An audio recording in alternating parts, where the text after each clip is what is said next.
Okay, we are live. I might not be on here the whole time because I'm kind of in the middle of my Jordan flu game at the moment, uh, which is why I wasn't on yesterday's Flock live stream. But we are going to go through the week 4 start sits, answer as many questions as we can, of course. I might duck it out of here, like I said, after 10, 15, 20 minutes or so because I'm feeling like absolute death. But Daniel spearhead the rest of it for the time being. So Andrew was the first one in here. Got to reward the first one in here question. He said, who should I flex full PPR? Addison, Hall, Pacheco, Gabe Davis, Nico, or Palmer? I'd have to look at my rankings right now because I believe in a full PPR, Nico. I think I'd probably lean towards Addison as Nico. the best option there. You saying Nico? Yeah. I have Nico the highest. I Addison's not definitely too am far starting a behind. wide receiver of these options for sure. Yeah. Like I think Hall and Pacheco are a little too volatile. Gabe Davis is also interesting in that game environment with the Dolphins-Bills game. Like, it's pretty hard not to be excited about that game. Jonnu Smith is just taking off right now, which is weird. But I think I'd go Addison, man. I think I like the up-tempo. The Vikings are, like, above and beyond everybody else in the NFL in terms of, like, pass rate over expectation and, like, neutral pass rate and stuff like that. So I think I kind of like Addison for that reason. So I personally like Nico in this question, but I'm glad you mentioned that in terms of the Vikings offense because it's kind of weird. The way that they kind of like orchestrate on defense and the way that they play on offense, it reminds me so much of the 2020 Cowboys, where basically on defense, you got this blitz heavy defense that knows that they don't really have much of a fucking chance unless they like put some pressure on the quarterback. And as a result, I mean, look at the type of big plays we've been seeing happen against that secondary. Whereas on the other side, I mean, the Vikings offense has been top 5 in the NFL so far. The pace of play is there. The passing game is there. And obviously Jefferson's averaging like 160 yards per game, but like Addison's 60 yards per game right now in his first 3 career NFL games? Yeah, he's been pretty solid. He's getting, he's not getting a crazy amount of targets, but he is getting a lot of big plays and a lot of, touchdown opportunity. He almost had another touchdown last week as well. So we did get word that like Ramondre Stevenson's going to get like splitting the backfield with Ezekiel. Lower him. I moved him down my rankings a little bit. I don't really understand why they would do that. Maybe it's because it's his Zeke's revenge been better game. than this year. He has been, but like Ramondre is objectively a better running back. He's just not really played all that well for the first couple games of the season. Maybe it's because it's a revenge game for Zeke that they're putting him out there. I'm not sure. I mean, even if they just said, hey, listen, like until Ramondre shows he's more efficient moving forward, we want to get Zeke the ball more. Yeah, like I don't blame them for saying that. Like, obviously on paper, it's like Ramondre was way more efficient last year, broke more tackles. And it's like, yeah, but on the other hand, like he's averaging what, 2.5, 2.6 yards per carry so far this year? It's like 2.9, I think. It's bad. Something like that, yeah. Yeah, so like I understand it. And I do think like again, if you have Ramondre Stevenson, don't completely panic. You're already going to expect a lower outcome given the fact that they were playing the Cowboys this week, fresh off an embarrassing loss. So I doubt the run game would be, especially in the run game, because the Cardinals were able to run the ball at will against Dallas last week. I doubt that the Cowboys are going to go in this whole week saying, hey, listen, like let's just let the Patriots run wild against us again. So it was always going to be a bad matchup, but I do think that come week 6, come week 7, once we keep seeing that amount of work that I think he can get back, like Ramondre still for me is a back end running back 1 rest of the season. Now, if this comes 2-3 weeks down the line and Zeke's still this much of a pest, then I can react accordingly. But off of one report, I'm not going to completely throw this guy out, to be honest. Yeah, I'll bury him this week in the rankings and kind of see what happens, but I'm not going to bury him rest of season wise until I actually see these reports play out, probably is my kind of attitude towards it. So we do have some supers here. Corey says, no Deshaun Watson. Do I start Broncos D or Ravens D? So the Browns, are at home, aren't they, against the Ravens? Yeah, I think I'm still going to roll with the Broncos defense against Justin Fields. He's been a very nice gift to fantasy football defenses so far. The only issue is the Broncos defense also stinks. Like it's also horrendous. Like, so at least I know the Ravens are like a competent defense right now. I just don't want to trust the defense that just allowed 70 points. I understand Miami, tough offense. They're probably the best offense in the NFL, but man, I don't want to start a defense that just allowed 70 points. That's my rationale. Yeah, no, that's fair. They were, I mean, some people are saying like, oh, the weather conditions in Miami or whatever. What's up? London almost caught that. Yeah, I know. Figured that's what you were looking at. Full PPR, Connor or Flowers? I I mean, Bateman Flowers. and OBJ are out for this game. Yeah. I think I probably go Flowers, especially in Yeah. full PPR. Yeah, I mean, and I like Connor, and I'm not gonna like he's proven me wrong so far. He looks a lot more efficient than I would have anticipated. He looked good last week against the Cowboys, but at the same time, it's like, yeah, he had that game against Dallas, but he's still playing the 49ers defense. And if he does this against the Cowboys and the 49ers back-to-back weeks, then I might just fucking have to raise him up my rankings moving forward. Yeah, I mean, I have him at 19. I think he's a good play, but in full Back PPR, he in takes a RB2, bit of a yeah. hit, and Flowers has a lot of upside there. It's a really brutal matchup. The Browns are like locked down on defense, but I think Flowers should be a lock for like 8 to 10 targets in this game. Also, Yeah. that's a good catch on Saturdays for Drake London, but unfortunately, you need both feet down in the NFL. Yeah. EP morning gents, half PPR, Pacheco, Brees, A Chain. I have A Chain the highest of this group. I don't know about you. Yeah, I do. A Chain, I believe, is inside my top 20. A Chain is my RB17. What were the other two? Brees and and Pacheco, who I have in the mid 20s, I believe, both of them.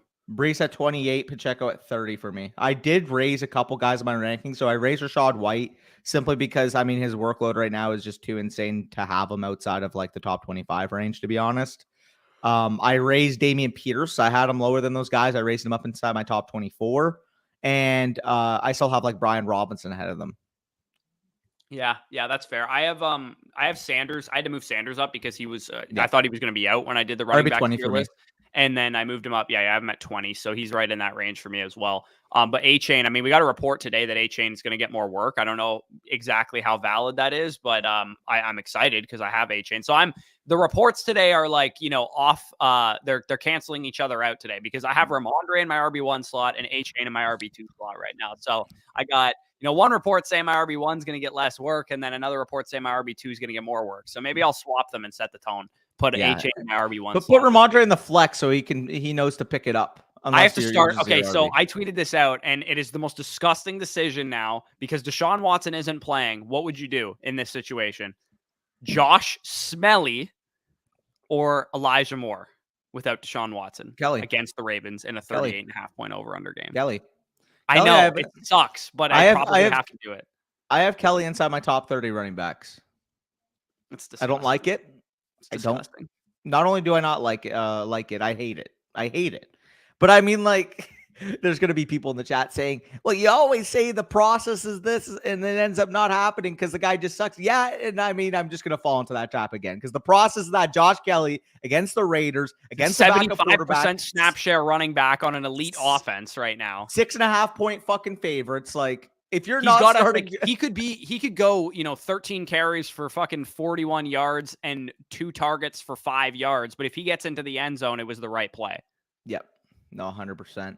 We got one from Alfredo here. He says, I traded Mostert, Palmer, Godwin, and Kelly for Keenan and Pittman. Standard League, was that a good trade? I mean, I do think if you have RB depth, like, give me Keenan and getting Pittman the better options, especially out receiver, Keenan and Pittman are probably big-time upgrades for you.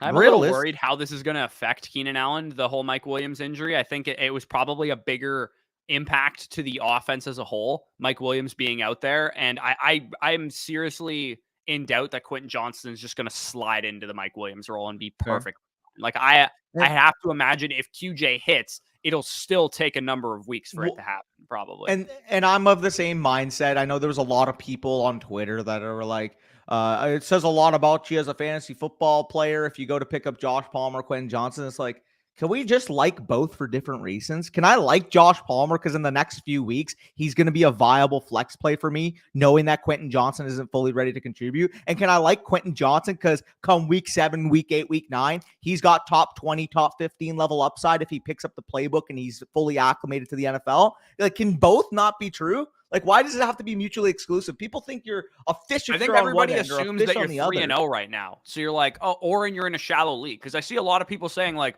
there's no upside to picking up Josh Palmer. I'm like, there absolutely is if you're in a 3 wide receiver, 2 flex league and you're 1 and 2. If you're in a 2 wide receiver, 1 flex league and you're debating Josh Palmer, okay, maybe in that instance you don't care about Josh Palmer because he's never going to work into your flex because you probably have 4 or 5 guys on your bench that are probably better options. But when you're in a 3 wide receiver, 2 flex league, especially if you had an injury to the wide receiver position, like, yeah, he's going to have some value, man. He's probably going to see 8+ Justin Herbert targets a week. Yeah. Guys like that actually matter. Like I remember Jacoby Myers was like a hot commodity trade asset for like the last couple years that he's been on the field, because in those type of league formats, like having a guy that you can consistently bank on 6 to 8 targets from every single week is going to have value. So yeah, side note on Josh Palmer. We did have another super sticker. I don't know if you found Yeah. what Oh, so we got a few here. I got it. So the this one here was from Matthew Feder. Appreciate that. He says need 2 flex spots, full PPR, Judy, DJ Moore, and Madison. I mean, Madison's workload against Carolina this week as a fucking favorite. I don't know if I can sit him. So I'm sitting DJ Moore in this decision, 100%. Huh? Wait, what? Madison has to be the first guy in this decision. I agree. DJ Moore's the sit.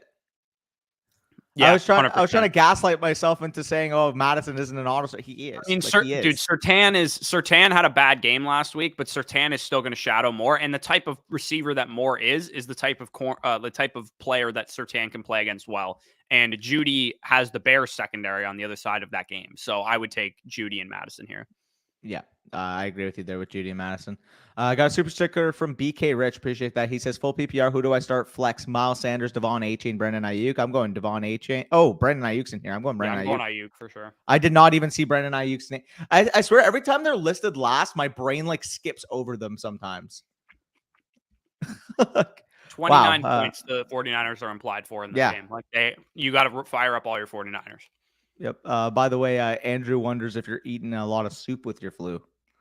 Yeah, I have. I actually had a chicken noodle. We made homemade chicken noodle soup yesterday. This guy loves his soup. My girlfriend's sick too. It's not just me. Really? So you guys probably got it from the same venue. We were out Friday night. We were out at like some family stuff. We went to her sister's place and then we went to my brother's place. And halfway between the two, like when we were on our way to my brother's place, I was like, dude, I feel like crap. Like I need to take some like Tylenol or something. Now all of your families are just gonna be sick. Apparently they're all fine. I don't know. What? So I guess it's just in the car then. Maybe there's like some must that like rolled in. No, I'm joking. Somebody at my girlfriend's work was sick this week. It's probably where we got it from. That makes sense. Pick 3 PPR going forward. Waddle, Swift, Mostert, Monty. Going forward. I mean, that's a tough question. Like, Waddle's the first option here. Going forward. Waddle and Swift are the first 2. Yeah, and then Mostert's probably the third. I like Montgomery, but I think I would still prefer all those other 3 guys. Now the thing is if I have Mostert, I'm selling high because I know the drop off. I'm selling high on Montgomery if I have these. I'm selling high on both. Yeah, like you could get, if you package together Montgomery and let's say Mostert has another good game, like you could probably get up to nearly any running back you want in fantasy with those 2 guys. Mostert and Monty gets you Tony Pollard. Yeah, I would say he has a bad week. Should get you Bijan too, especially if people are worried about Desmond. I mean, Bijan looks great every single time he touches the fucking ball. But he's so good, dude. If I tweeted this, I was like, dude, if Jordan Love was the quarterback of this team, like how good are the Atlanta Falcons? Oh, I responded to you because you said would they be the 4th best team in the NFC? I forgot about the Lions when I tweeted that. So yeah, like the Detroit Lions are probably a better team, but I think the Falcons would be probably an 11-win team with Jordan Love. And honest to God, they'd probably be an 11-win team with Taylor Heineke. I think Taylor Heineke is that much of an upgrade over Desmond Ridder right now. Desmond Ridder is a train wreck at the moment. Dude, he does not even know to hit his hot reads. Like he can't even hit his hot reads. Like there was one play, I think it was on 3rd down. Like it was like Algier swinging out. It was a design fucking swing out. Had fucking like blocks up front and everything for it. And he just overthrew it. Like, I'm like, how can you have such a beautifly designed fucking Wasn't this guy's calling card that he was accurate? Wasn't that his accurate, poised, smart? Intelligent. I feel like he doesn't have any of the traits that were actually listed for him. I feel like he was off gaslit. Like a smart, doesn't turn the ball over quarterback, and he led the NFL in turnover-worthy throws coming into this week, and probably has had 4 or 5 more today. Yeah, I feel like people gaslit me on Desmond Ridder. I'm like, okay, he's a fine like day 2 guy. There was real like 1st-round buzz on him too, which like, what the fuck? Dude, if he was a 3rd-round pick in this quarterback class when none of them were good, like he probably wasn't good. And I mean, that's an indictment on Sam Howell, who's a 5th-round pick, but Sam Howell's a much better prospect than Desmond Ridder. How does Desmond Ridder go over him? I don't know how we're going to take toolsy quarterbacks like Sam Howell in round 5 of that draft class and take a guy who's like maybe a career backup in the NFL, like Desmond Ridder. Maybe. What's Like, I what's even his actually think comp that at this Stetson point? Bennett was a better prospect than Desmond Ridder, legitimately. If we're What's talking, he? like, career backup-wise. Yeah, maybe. Also, Brutal. Waller or Logan Thomas this week. Waller, like that's not close, Yeah, to be it's gotta be honest. Waller. Logan Thomas has Uh, sneakily been heavily involved in the Commanders' offense, though. you've always been a Logan Thomas enjoyer. Yeah. I mean, he's been pretty Well, solid. I think it's because, like, I had a dynasty team that was in a house money year, and it's like it's my only tight end right now is Logan Thomas, so I have to like start him every week. I actually made a trade this past week for David Njoku, and of course he like burned his face like 10 what minutes the after fuck I was made the that trade. report, man? I don't know, dude, but if David Njoku plays with like A mask? the whatever the mask is, there's a name for the type of mask that he's wearing right now. Is that the Kobe one? It's Like the the one that plastic you'd one? wear if you were like robbing a bank. Like that was the mask that Oh, he came into the stadium wearing. And if he plays with that mask on and like balls out, he's kind of just a superhuman. he's just kind of him, eh? Yeah. Full PPR. Cooper, Ford, A Chan had some comments in the comment section. The fixing how I pronounced his name. So Is A Chan how you're supposed to say it? Devon A Chan. Oh, what the heck? That's so. I mean, it sounds kind of French or Louisiana or something. Yeah, maybe. Devon I A don't know. Chan. That's just a weird. That's such a weird adjustment, I think. Louisiana is the state with the French, right? Like in the States, Yeah, right? they have the Fleur de Lis or whatever. Fuck the Saints, by the way, Yeah. of course. I mean, we play them this week. But Yeah. so quick side. Let's answer this question, and I want to do a quick side tangent with you because I've noticed Cooper? something about the college football landscape. Cooper, Ford, Chan, whatever, Pacheco, or Dell. Chan and I think Cooper I'd are still so play close Amari for me. Cooper here, personally. Chan is so close for me with Cooper. Yeah, I would think I'm probably go still playing Cooper, but I would Man, highly is suggest that you consolidate some assets after this week. If Yeah. we get another good Pacheco game, take Pacheco and Jerome Ford and go after a better running back. Yeah. Real quick here. Like if I was, is it funny that I'm like not worried about DTR to the point where I have no problem keeping Amari Cooper in my top 20? I'm not really worried about him either, to be honest. Like it's all. I think he's actually pretty good. Yeah, he's not. I know bad. you like them too. So Yeah. So let me quickly ask you something. How many non-running backs are we taking in rookie drafts in 2024 before the first running back comes off the board? So we're taking. Also, who Caleb. is the RB1 right now? Like Henderson, I maybe? think Corum's up there, man. He looks good. He does Corum look looks good, so but like, fucking good. okay, so I can make the argument that you're taking Caleb Drake and Penix. Bowers, yep, Marvin. definitely. Harrison, Igbuka, Neighbors, Worthy, I and probably honestly Odunze too. I would take Odunze over Worthy and fucking maybe even Igbuka Worthy's at this point, outstanding, bro. I He's think awesome. I'm going to be just, I guess, standing another Texas player this year because I think he's people good. are really overthinking Xavier Worthy. I think Odunze's sick too, dude. Like this Washington offense might be one of the best Washington's offenses. But here's the thing, like these running backs are falling flat on their face. Braylon Allen has been okay so far this year. He's been pretty good, but Raheem Sanders has been horrible this year. Yep. And Henderson has forced like 6 missed tackles on like 70 touches. Like he can't make anybody miss. Edwards had a little bit of a bounce back. I don't know where the hell Trey Benson went. Edwards had a little bounce back this week. He's been bad though. Like he's averaging like 3.6 yards per carry on the season. There's like Corum's been good. I think we're gonna have like what we expected coming into the season out of the running back position and what we actually get. Like as the season goes along, I bet we get like 2 or 3 guys that are like top 5 running backs in the class that we never even heard of coming into the season. Or like, you know what I mean? Like I feel like that's how the running back. I didn't even talk about Adonai Mitchell, by the way, at wide receiver, who had like 150 yards yesterday. He's sick. Keon Coleman's obviously a guy high up in the cycle right now. The transfer from Michigan State's looked good over there in Florida State right now as well. Troy Franklin's looked good for Oregon as well. Dude, the wide receiver class is loaded again. It's gonna be better than I thought it was for sure. Yeah. And Will Shipley's been okay at Clemson for running backs, but like the running back landscape has been pretty suspect. I think we're like looking at last year's running back class without Bijan or Gibbs right now. Like that's how it looks.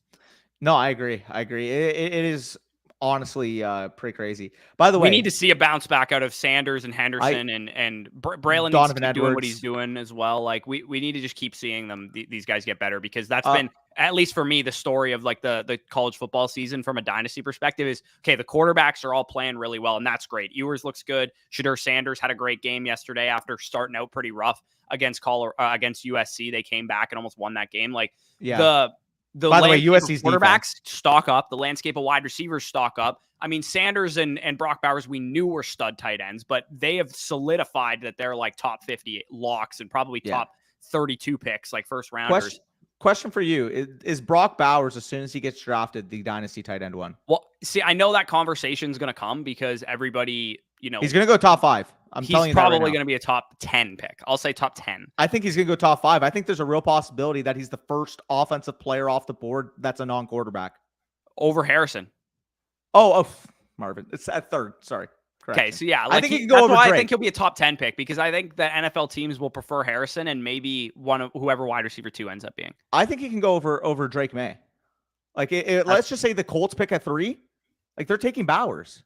Yeah, that'd be pretty interesting. Assuming Marv's I don't think the Colts will be picking that high. I think they'll be a better team than that. No, I get that, but I'm just thinking of like who. I do think we're gonna have like strictly quarterback teams picking high. I think that the Bears will be picking high. I think the Broncos will be picking high. I think all the teams that are in need of quarterbacks will probably be picking highly.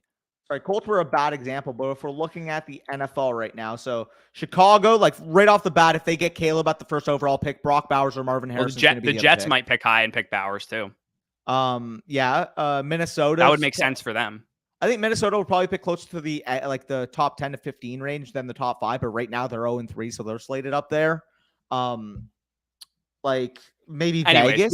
We can probably pivot off of this subject. I just thought it was interesting. I'm sure, you know, you guys that are playing Dynasty, again, we kind of like, because I'm sick, I kind of loafed it on getting the manifesto up on the site, but the Dynasty Rankings manifesto, I'll just, because it's Sunday today, I'll just wait until after this week. We'll make one more update, and then we'll do basically like a quarter poll kind of update to the Dynasty Rankings. And I'm going to add in my 2024 rankings, and you can add in yours as well, Danny, if you want. We'll do. And we'll get an idea of excited.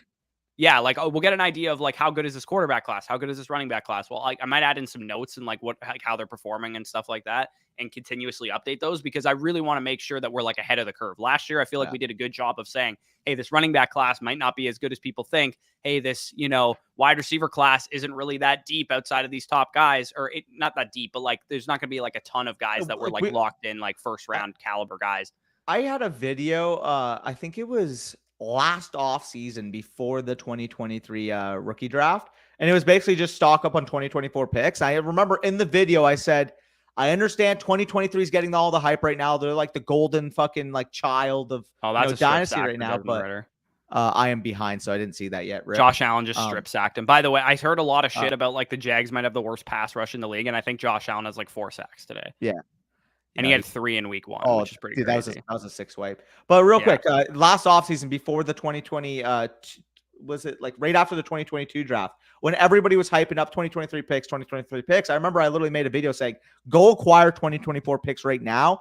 Like, it's still early, but the early signs that we're seeing, we already could establish franchise players like Caleb Williams. Like, I mean, Drake May didn't even emerge yet. Marvin Harrison Jr., Brock Bowers. Like, there was so many names that we knew as basically freshmen, right? And I said, like, there's a real possibility 2024 picks are going to surpass 2023 picks in terms of value if the quarterback class doesn't materialize. And I mean, what we've seen right now is potentially the best quarterback landscape in college football since probably 2019. Yeah, no, it's been absolutely great for sure. I saw a couple people ask questions like, do we have flex rankings? Do we have defense rankings? Yes, those are in our weekly rankings sheet. If you guys want access to those, of course, you know how to get them. Check out Underdog Fantasy. Check out our site. What's up? No, sorry. I was just I was on Scott's comment for a while, so I just said Metcalf. Oh, yeah, DK Metcalf there, Scott. Appreciate the super chat. Amari or Tank Dell in the flex. I'm still going Amari Cooper, even with Dorian Thompson-Robinson starting the game. I'm interested to see what DTR can do, man. I think he's going to be like a Tyler Huntley caliber like backup around the league, where we're like, hey, he's probably one of the better backup quarterbacks in the league. And hell, if the Jets had him in their training camp and they drafted him late in the draft or whatever, he'd probably be the starting quarterback for the Jets right now. Yep. Cooper or Garrett Wilson with Watson out. I don't really want to start either of these guys because they're not in good situations. I think I probably still would start Cooper, though, over Garrett Wilson. I mean, right now I can say that I have more confidence in DTR than I do have in with fucking Zach Wilson. Yeah, not to mention the whole Trent McDuffie shadow coverage that Garrett Wilson. And that doesn't sound scary, but Trent McDuffie, or sorry, not Trent McDuffie, fucking L'Jarius Sneed. Yeah, L'Jarius Sneed has been so good in shadow coverage when he's done it. So I'm a little... And also, for what it's worth, too, I have Garrett Wilson, and that means he's going to have a bad game. So I just traded Breece Hall for him, as you guys probably recall from my video earlier in the week. So Jackson said Chan, Kelly, Stevenson, Zeke, Garrett Wilson, pick 2 full PPR. I think I'm just going to have to keep calling him Chan. It's been too long that I've been doing it. Garrett Wilson and Chan is probably what I'm going with here. I don't want to touch the Patriots backfield because of what the report was with Zeke and Stevenson. I'll miss out if Zeke has a good game. I'm fine with it. Or if Stevenson's just fine. And Kelly is smelly. So I'll take Chan and Garrett Wilson. I agree with you there. And then we have, cheers, guys. Just got Cook, Gibbs, Addison for K9. Yeah, I like that a lot. Holy Yeah, I think Carlos commented, like, I feel like I got fleeced on this trade. I'm like, dog, no. Like, Cook versus K9 or Gibbs versus K9 rest of the season. Like, okay, we have to temper expectation for Jahmyr Gibbs. Like, that is something that is real, and we need to do that because David Montgomery, at least for the short term. At least for the short term. Zone.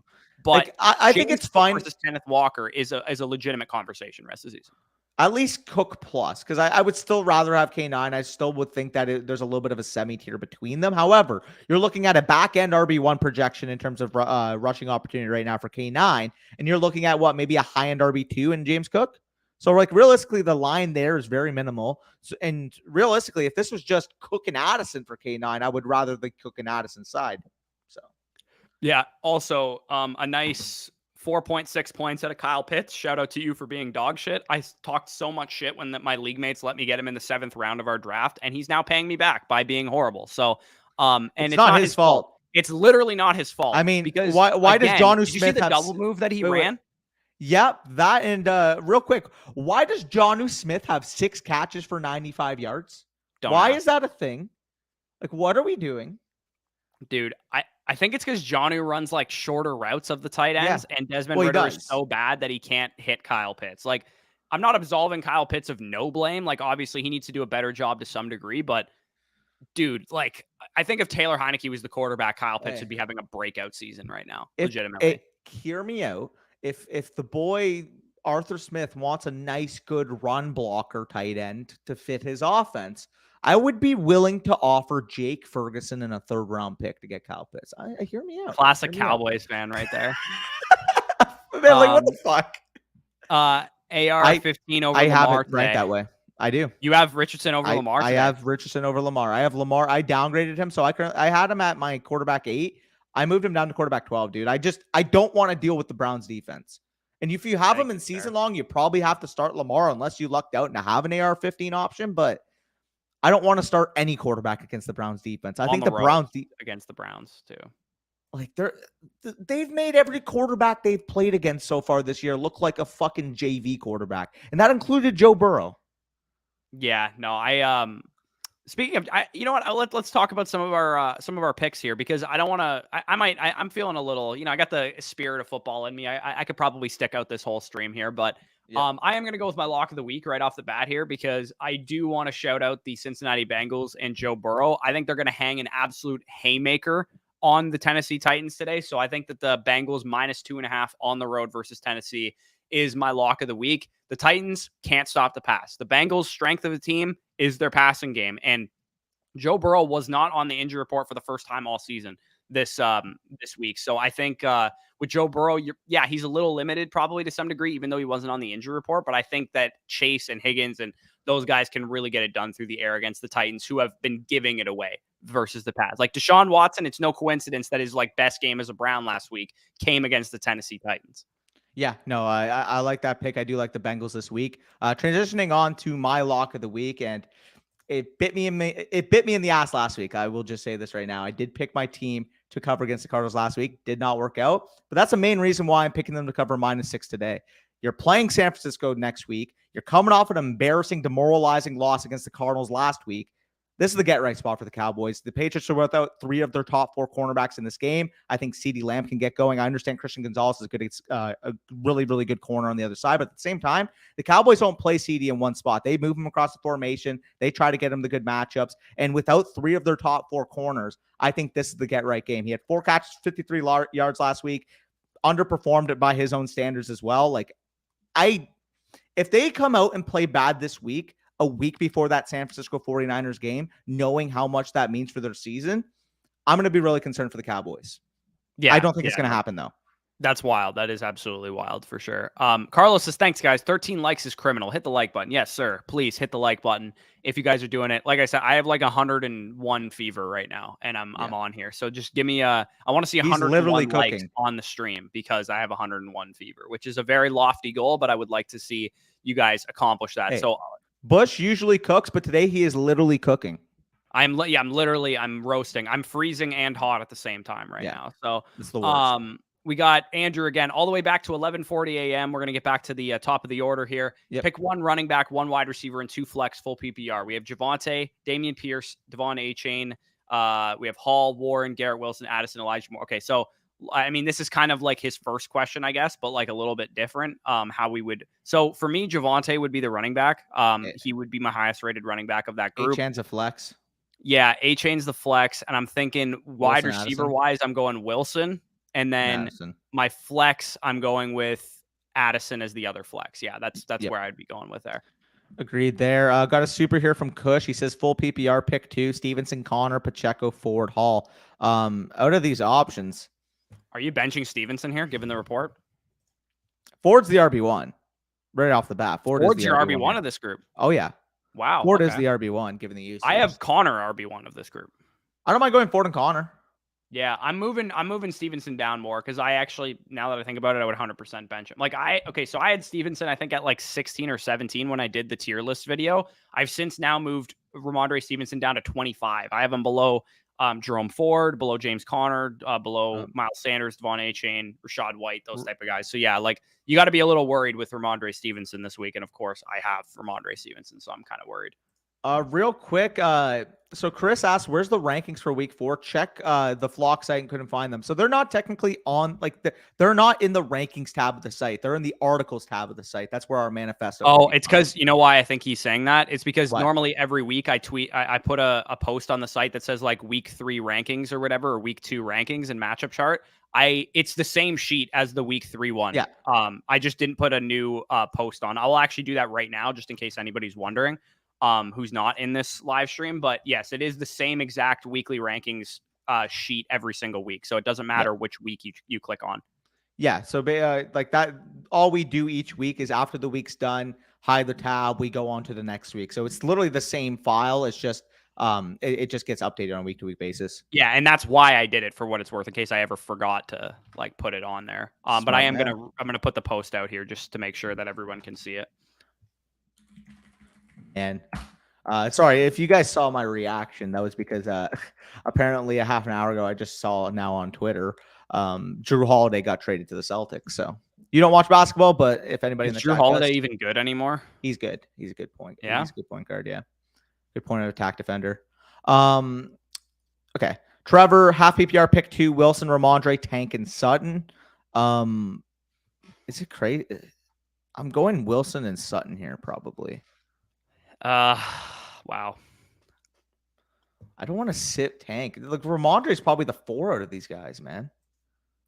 I think I would start Ramondre still. I think I'd go Wilson or Ramondre. But I don't really like this decision, to be honest. Yeah. I think if you're feeling like nervous about the report, I would probably actually start Tank over Sutton. I'd probably go Wilson and Tank. I have Sutton ranked higher than Tank. The matchup is just so nice. I don't currently. I mean, like I have them literally back to back though. I have Tank at 35 and Sutton at 36. Oh yeah, you're low on both of them. I have Cortland Sutton at 27, Tank at 33. Oh wow, yeah, you're a lot higher.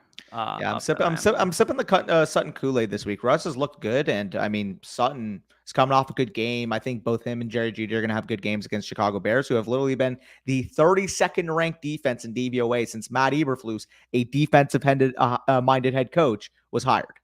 Yeah. How does that happen? You have to be some type of floor raiser. Like you can't be a defensive guy and have the worst defense. Yeah, that's bad. Anyways, Aggie says pick a flex between Addison, Scary Terry, Achane, Dell. Also started T-Law over Stroud again. Hopefully this isn't week 3 of me regretting it. So I mean, T-Law had like a half decent performance. I think. I don't know if he had a couple touchdowns, right? Yeah, and he ran a little bit here. Oh yeah. How many points did T-Law have? Probably like 17 or some bullshit like that, maybe. Let me see here. How many did T-Law have? Who has T-Law in this league? 18.48. That's not bad. He had 8 carries for 42 yards. Wow.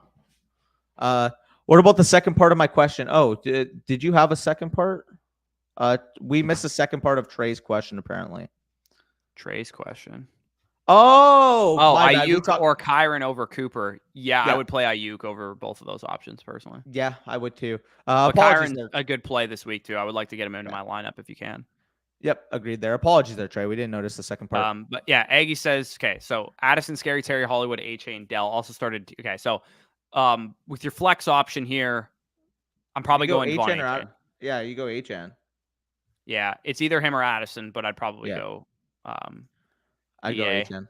Dilliga says full PPR, pick one flex. Who you starting here? A-Chain. Really? You'd go him over Flowers? I have him inside my top 20.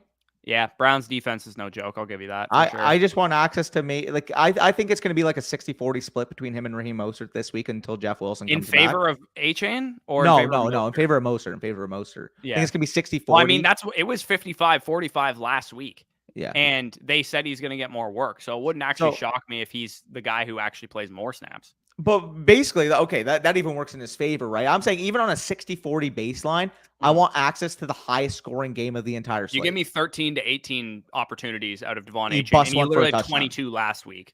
Then he has a chance 57 to be a top 10 running back this week. If he can score 57 points on 22 touches, I'm fine with him getting 14 or 15.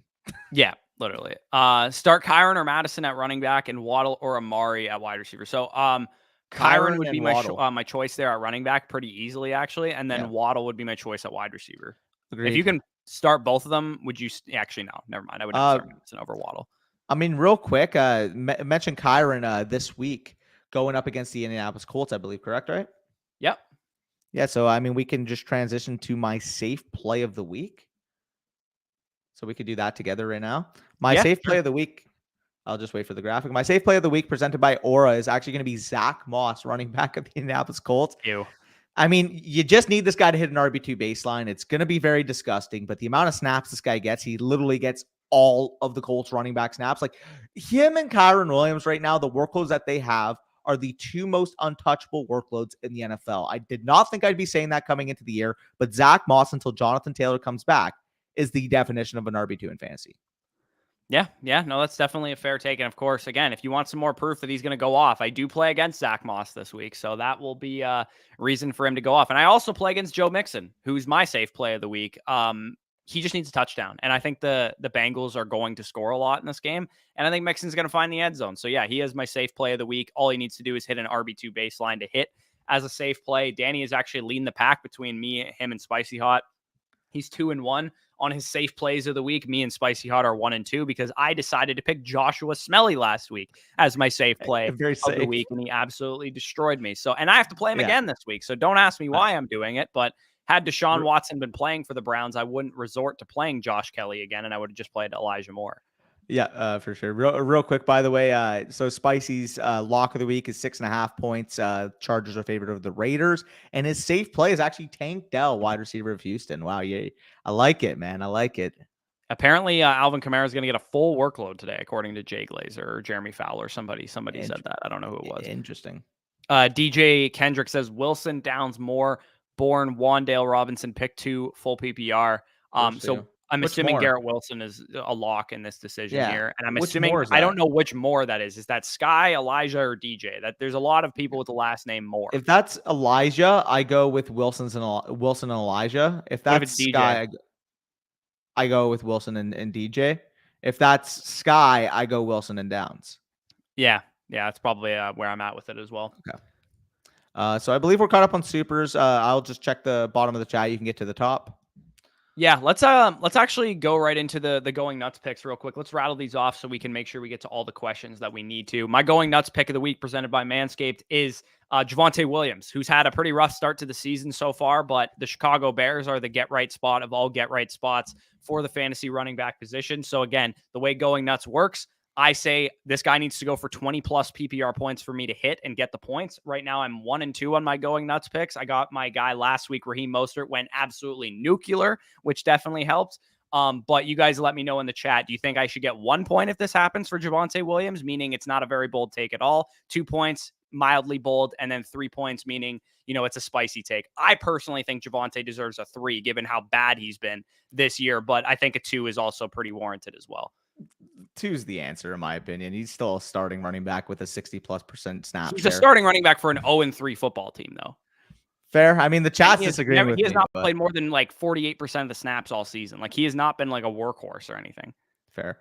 Who did I say last week that got a 2? I don't know, but my going nuts pick of the week is going to be Michael Pittman Jr. of the Indianapolis Colts. Anthony Richardson coming back. This guy's gotten 11, 12, and 11 targets in his first 3 games. He is the clear-cut number 1 wide receiver for this team. I think this Colts offense is going to be one that's going to be able to put up points, and he hasn't scored a touchdown since week 1, and I do think he gets on the board this week in the touchdown department.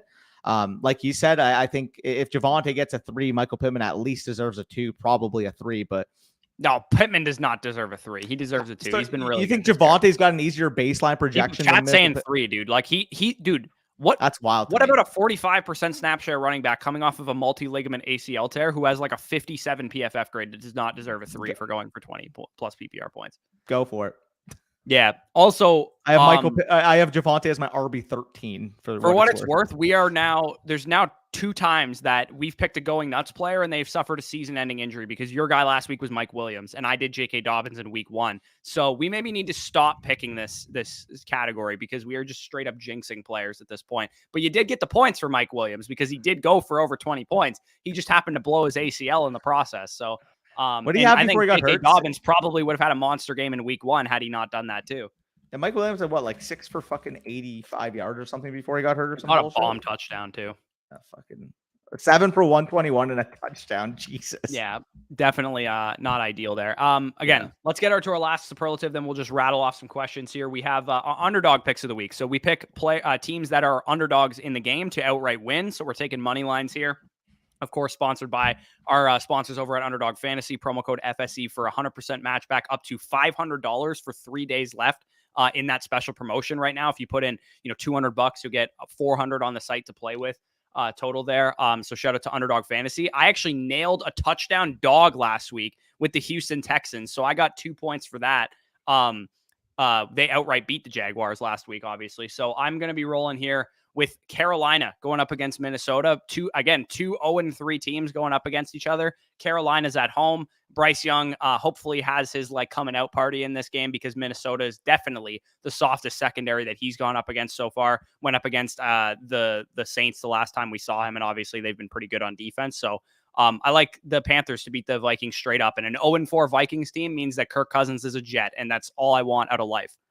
Yeah, no, I like that pick. My underdog pick of the week, and I saw it work for you. I apparently need better luck in this regard, because I am currently 0-3 on my underdog pick. So I'll just copy you. You hit your Houston bet last week against the Jacksonville Jaguars. They are currently 3-point home underdogs against the Pittsburgh Steelers, a Pittsburgh Steelers team that may be the most overrated team in football right now. Are they even rated by anybody as good? Some people think that they're like a wild card threat still. Like, oh, Kenny Pickett's gonna figure it. No, like, how are they 3-point favorites on the road right now against Houston? I don't know. Vegas knows more than Danny Ladd, so take that for what you will. But I think Houston is straight up the better football team right now. So the fact that they're currently home underdogs to this Steelers team, I'm taking that every single time.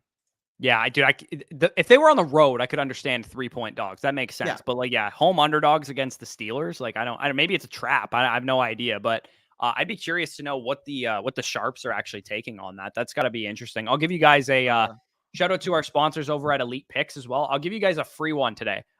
Somebody that they're taking. So they have listed here as NFL. They are taking the Saints -3. Right now and these guys hit at a way higher rate of bets than I do and than Danny does. So if you guys want a free pick from Elite Picks, of course, check out the link in the description. You get a 7-day free trial over there. They're taking the Saints -3. And unfortunately, as a Tampa Bay Buccaneers fan, I kind of agree. I think we're probably going to lose this game. Even though I hate the Saints with every fiber of my being, we're probably going to lose today. So we had some drama this morning, too, like what quarterback is going to be playing. We saw it was Jameis, and then it was Derek Carr, and then it was Jameis again, and now it's Derek Carr by the sounds of it. Like, it's super weird, but I think regardless, if Derek Carr is playing, they're probably going to beat us. We're a little rough on offense, and they've got a really strong defense, and I don't know. Our defense is really banged up right now, and I don't know if we're going to be able to contain Chris Olave and company. And Kamara's back, too, so that'll probably help them out.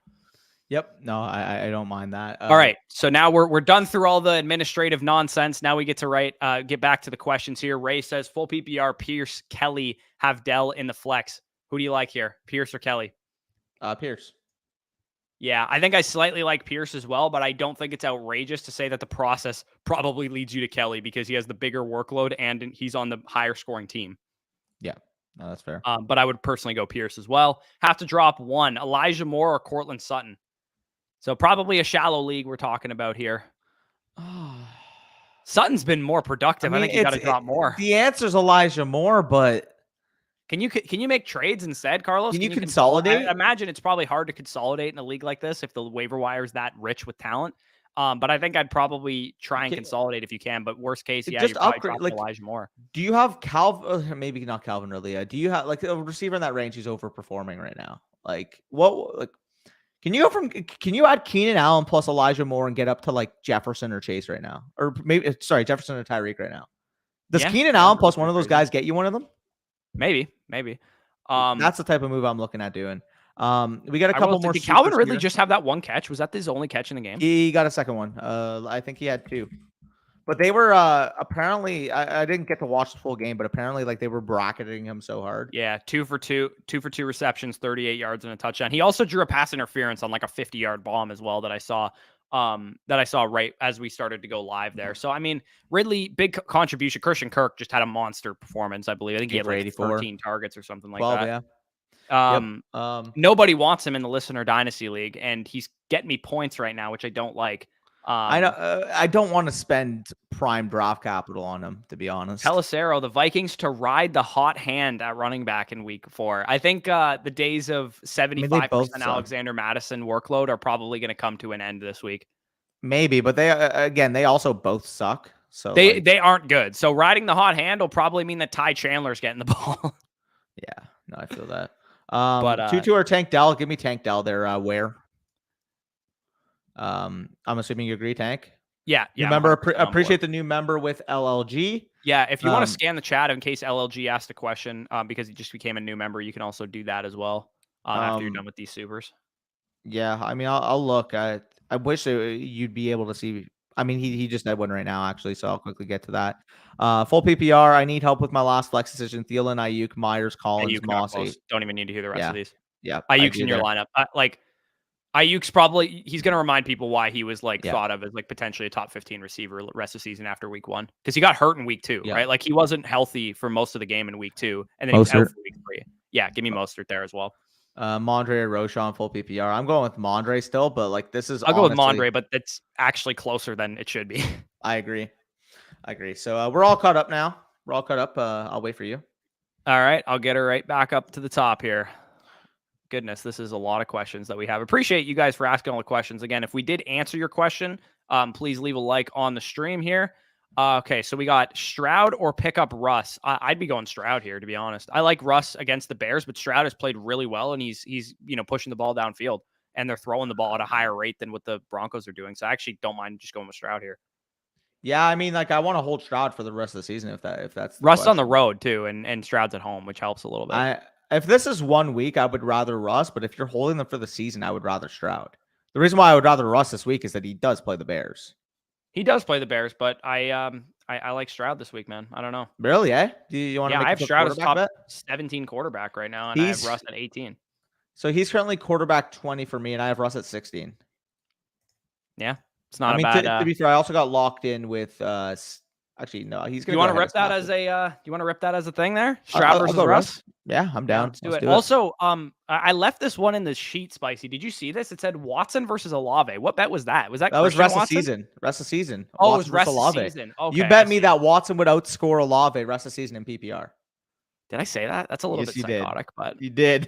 I do love me some Christian Watson, so I'll stick with the Watson take. He will 100%. I know he was in the trade targets video last week. He might he's a dynasty trade target that is like a supernova waiting to erupt. Man, he played like 20% of the snaps last week and caught like a touchdown. 4 targets. Yeah.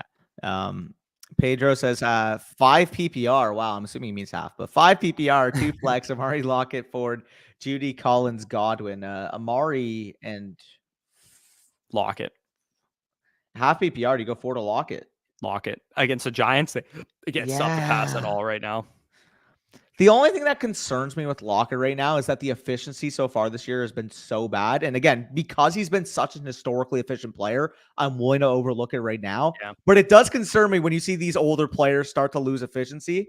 Well, yeah, with Ford, he's only getting like 55% of the snaps, and that was Kareem Hunt's first game back. Like, I'm not like he'll probably stay around that range, I would guess, but like at least for it's this not week. like he's like a 75% workhorse like Moss or something like that. Like he's Yeah, a guy that's getting a good workload, but it's like back end RB2 production. And I think Lockett in a half PPR is a better chance for a touchdown. I don't mind which that. is kind of where I'm at with it. Yeah, I don't mind that. I would have Lockett as my next option. So yeah. Plus that game is like a 38-point over under with a backup quarterback now. So yeah, no, that's fair. Kirk or Anthony Richardson, full PPR, 6-point per passing. In the 6-point league, I'll take Kirk Cousins. Yeah, I don't mind that. Nick, by the way, if you have a question, feel free to leave it. I do see your super sticker here, so leave the question below if you have it. Chargers DST or the Colts. So we got Chargers against Aiden O'Connell versus Colts against the Rams. Yeah, they're playing the Rams. So yeah, I'll take Chargers D. No questions there.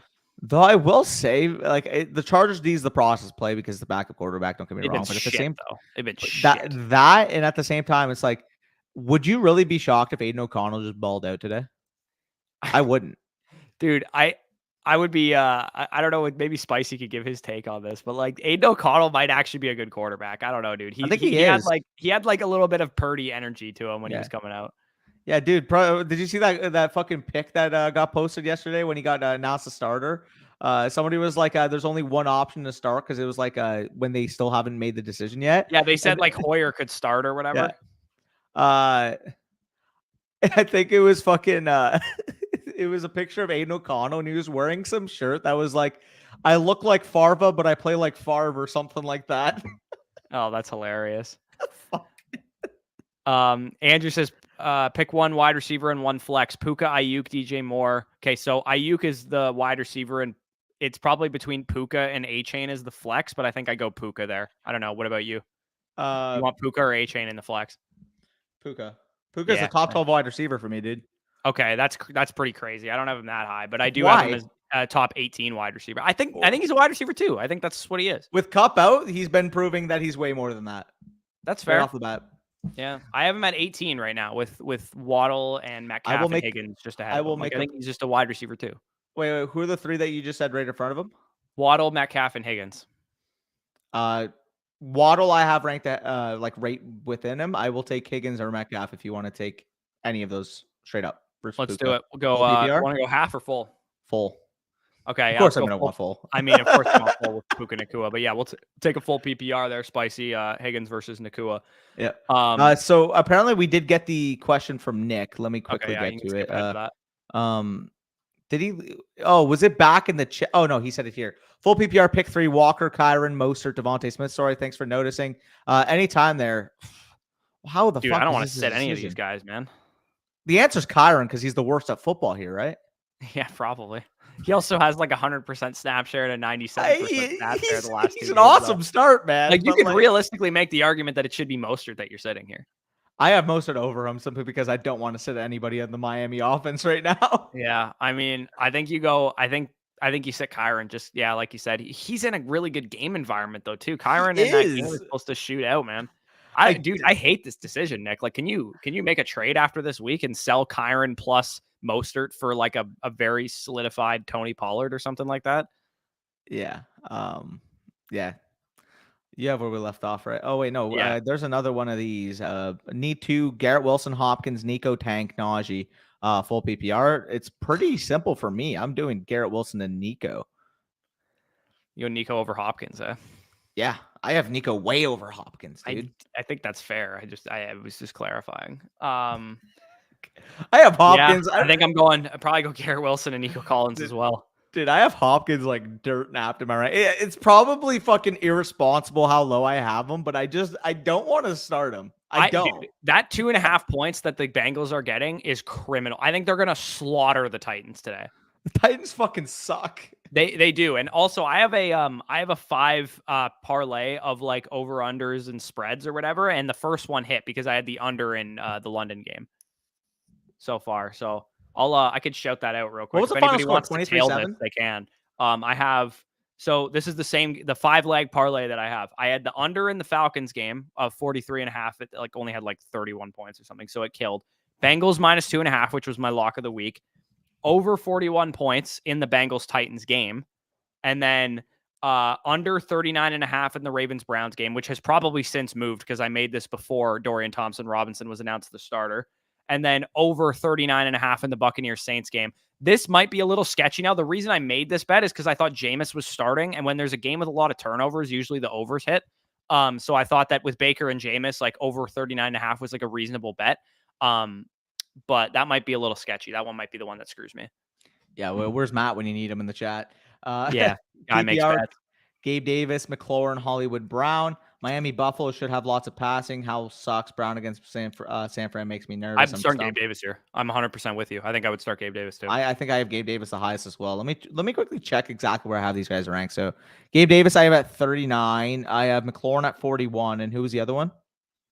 Marquise Brown. I have in the I have Marquise Brown irresponsibly low. I have him at 47. Yeah, I think McLaurin, for what it like, sneakily had a 200-yard games against the Eagles last year. Like, he was actually really good against the Eagles, but the usage of the wide receivers in Washington right now scares me. It's bad. They're spreading the ball out like crazy, and Gabe Davis, like, if you're going to catch a bomb touchdown, it's going to be in a game where there's like 60 points hung up on the board, right? Yep. Okay, so we got 2 super chats in succession real quick. Standard league start Najee, Brees, Roshan, or Charbonnet. Oh, why is this more gross than I want it to Brees. be?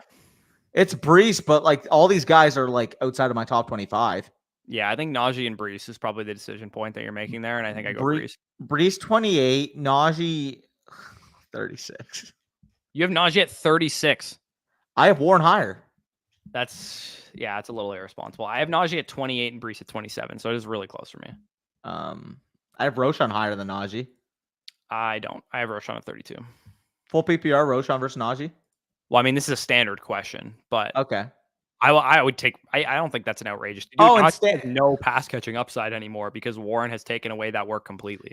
Yeah, no, in standard, I actually don't mind Najee over Roshan. That's kind of why I asked if you want to do it in PPR, because I'm like Roshan gets receiving work, Loki. Yeah, he does, man. He's literally been their like primary like third down back. So see, the nice thing is the matchup that I have this week. Like Kyle Pitts screwed me with 4.6 points, but ETN only had 11 points, which is nice. Who I'm going up against. I mean, I have him in a couple leagues. ETN. Yeah, so and I had one guy in our listener redraft league going, and it was Bijan, and he had 20.45 points because of the first downs that he kept generating. But I was playing against Christian Kirk, which isn't ideal. Oh, fuck off. I had ETN and Ridley combined for 22, and Caleb had fucking Evan Ingram's get 16.4. So Ridley and 16.4 from Evan Ingram. Tight end premium. Oh yeah, fair. But fucking Ridley and ETN only had 6 more combined points. What the hell? 3-0 and got JT Brewing. Where do you think he goes? Do you think he does go? Do you think they trade him? So there was a report from Jay Glazer a couple minutes ago that said they have no offers for JT. That's what I mean. Who's offering for him? Like the Packers, best we can do is Dylan in a third. Yeah, that's what I saw on Twitter too. Like that's probably about the offer that they're going to be getting for Who's JT. Giving a 2 for JT? Why don't you just pay the guy, man? Like, don't pay him like a lot. Like, give him like a 2-year deal where most of the money is guaranteed, and he'll be back. And yes, spicy. John, who had 6 for 95. That's disgusting. Yeah, he's freaking out in the private chat. He's so mad. Yeah. But where do you think he goes? Honestly, I think he stays in Indianapolis. I think they're eventually going to work this out. If he goes anywhere, it's the Rams because they do not want to give Kyron Williams a fucking 95% snap share. PPR I'm getting flex. scared though for JT Bruin type of squads though. Like, are you getting nervous for teams that got JT Bruin? I mean, our fucking $2,000 one has JT Bruin, so I'm okay with it.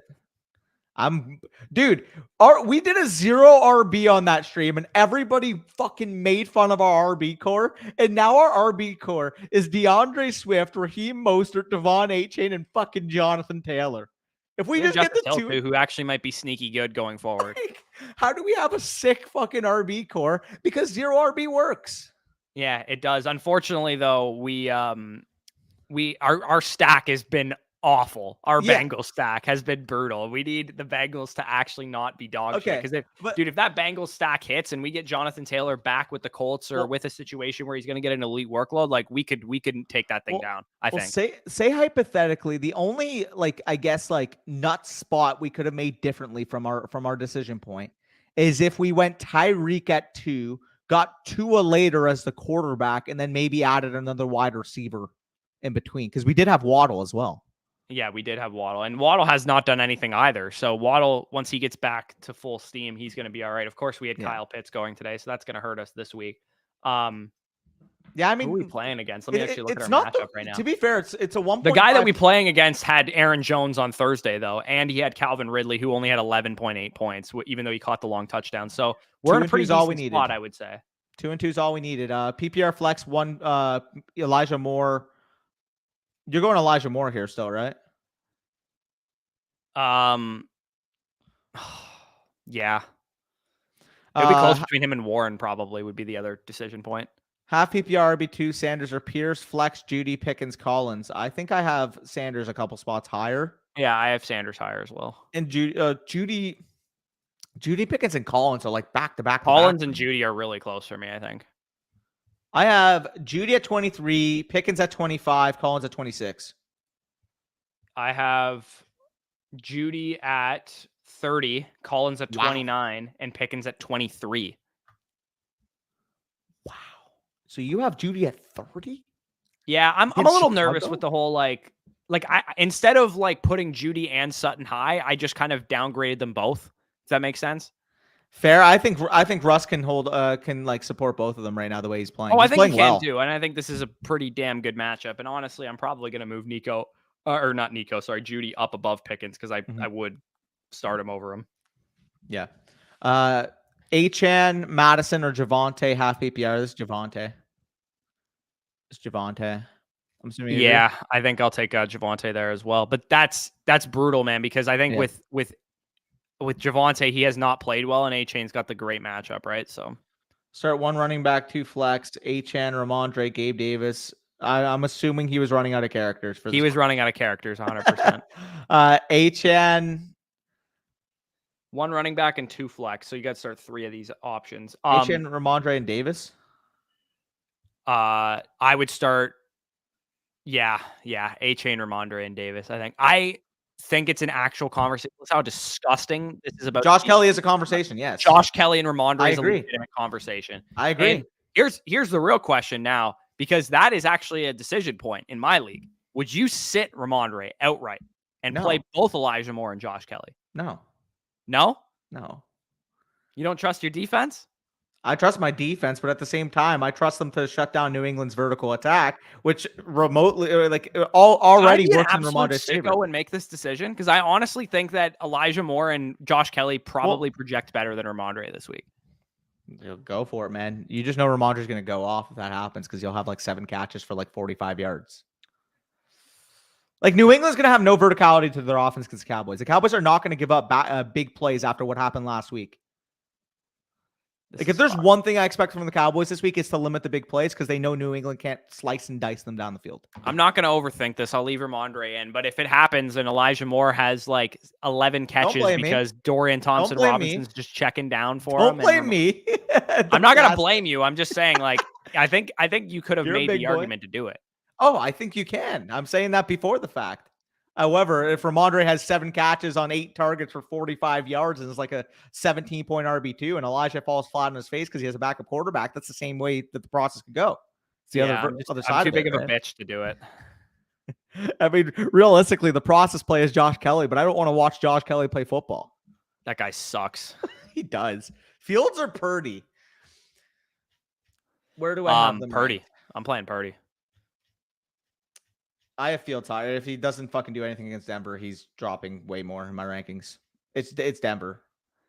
Okay, so first of all, if Fields doesn't do anything against Denver, he is not rosterable. I agree. If I can talk. I think he will. That's why I have him still at my quarterback 10 this week. For reference, they're close. I think Purdy I have at my quarterback 12. So they're very close for me. But at the same time, it's if you can't start Justin Fields this week, when are you ever going to start him?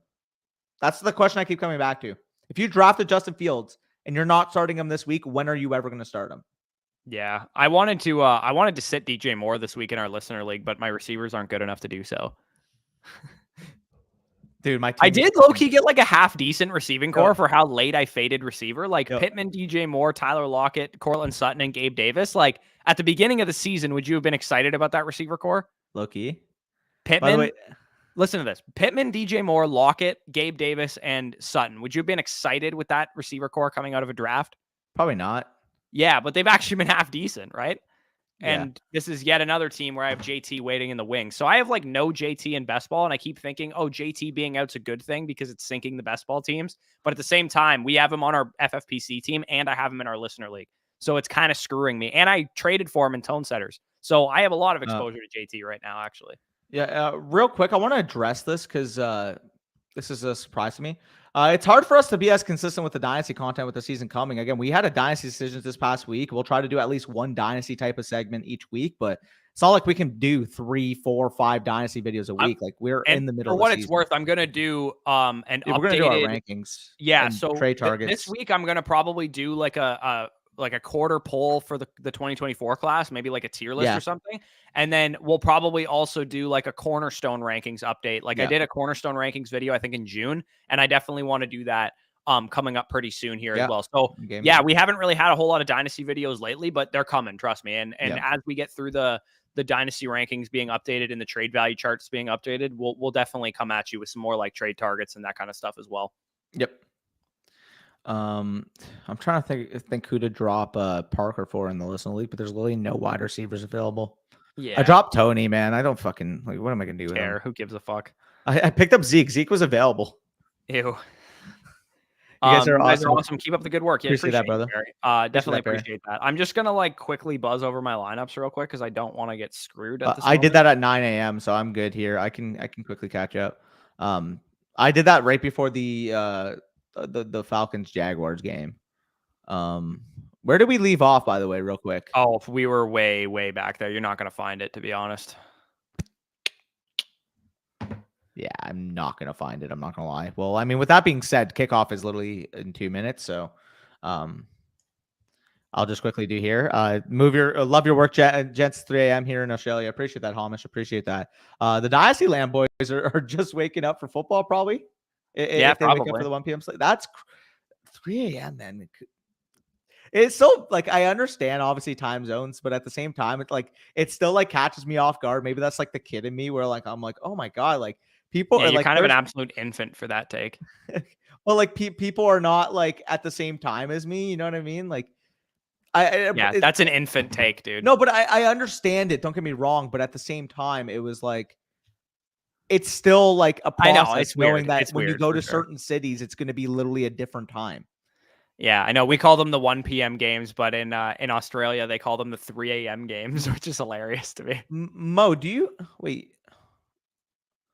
Here, I'll just answer this because you asked for it. Nico Collins or Gabe Davis, half-point loss last week because of Collins. I would go Collins over Davis. I just saw him ask in the chat because he was up there early. So, I mean, he was at 11:49. So, yeah, appreciate you for sticking in.